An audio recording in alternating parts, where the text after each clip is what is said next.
We are just days away now from California's special election on redistricting that could decide control of Congress.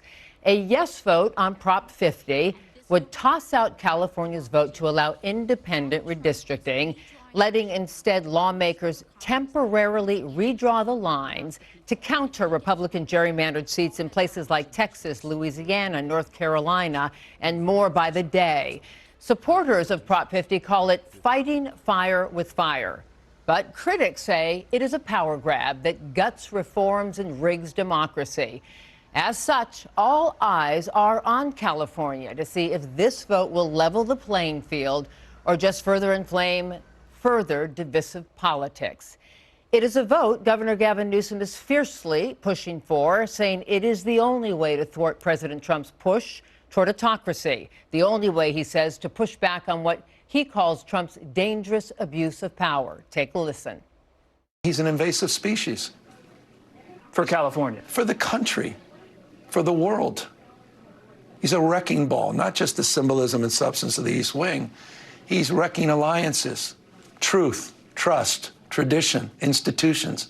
It's not just the governor. Speaker Emeritus Nancy Pelosi, usually behind the curtain these days, is also front and center in this fight, gaining particular intensity, especially as Attorney General Rob Bonta warns President Trump's vows to deploy Justice Department monitors to oversee this special election could lead to claims of fake fraud.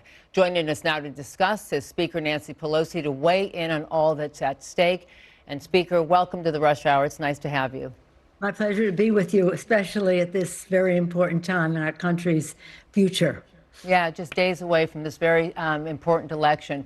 You've been working closely with the governor, pushing for the passage of Prop 50. What is at stake and how critical is this vote to counter the president's agenda? First, let me say how proud we are of the governor and the leadership that he has provided very courageously. What the governor is leading the way on is a defense of our system, of our democracy.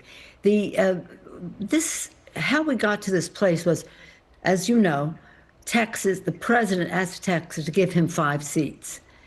When we responded, they said, oh, that's terrible. No, it isn't terrible. This is self-defense of democracy. If they hadn't done what they did, we wouldn't have to do this. This is mid-decade redistricting, which we don't like. It's redistricting not done by a commission, which we don't like them doing. And ours is commission drawn, and it will return to being commission drawn. So this is not about, people said, oh, it's terrible. No, it's defense of democracy. You've said this is like fighting fire with fire, right? To counter the Republicans' 5 gerrymandered seats in Texas and a growing number of states that continue to do the same thing now.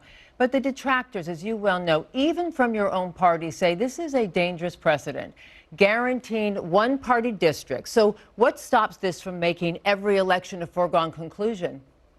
Well, what we said was if Texas would back off, we wouldn't have to do this. Fight fire with fire.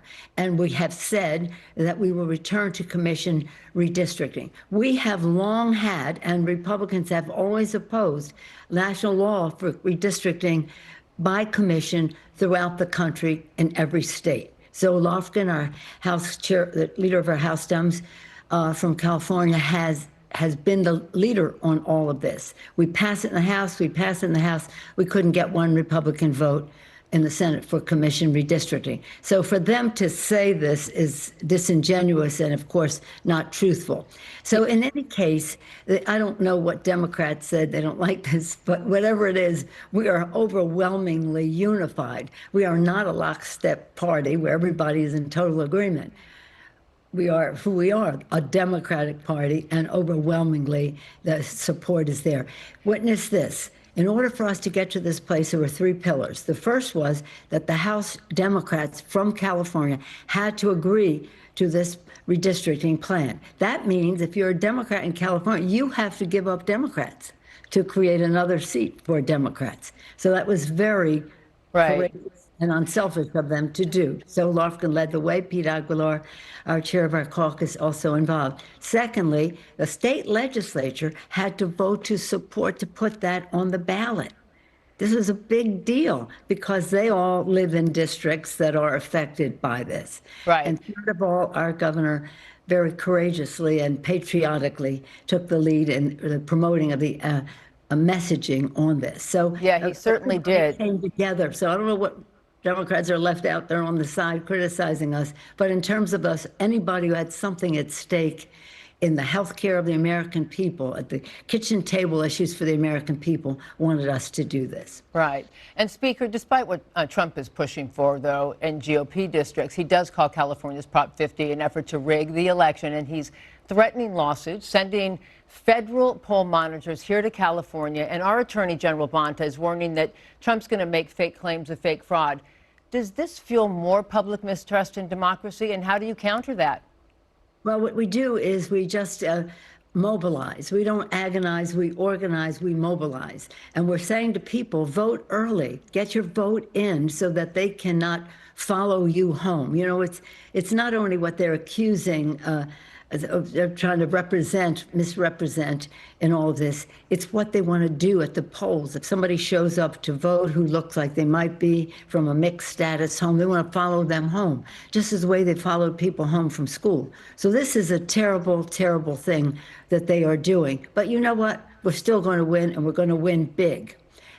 Speaker Nancy Pelosi, thank you so very much. My exclusive conversation will continue tomorrow with the Speaker, where we will talk about the government shutdown, Americans' views on Congress, and the upcoming governor and mayor races across the nation, expected to become bellwethers in next year's midterms. Thank you for watching our YouTube channel. For more stories in your communities, click the subscribe button right here. You can also download our app or watch us on TV for the latest information, balanced coverage, weather updates every 10 minutes, and more. We'll see you then.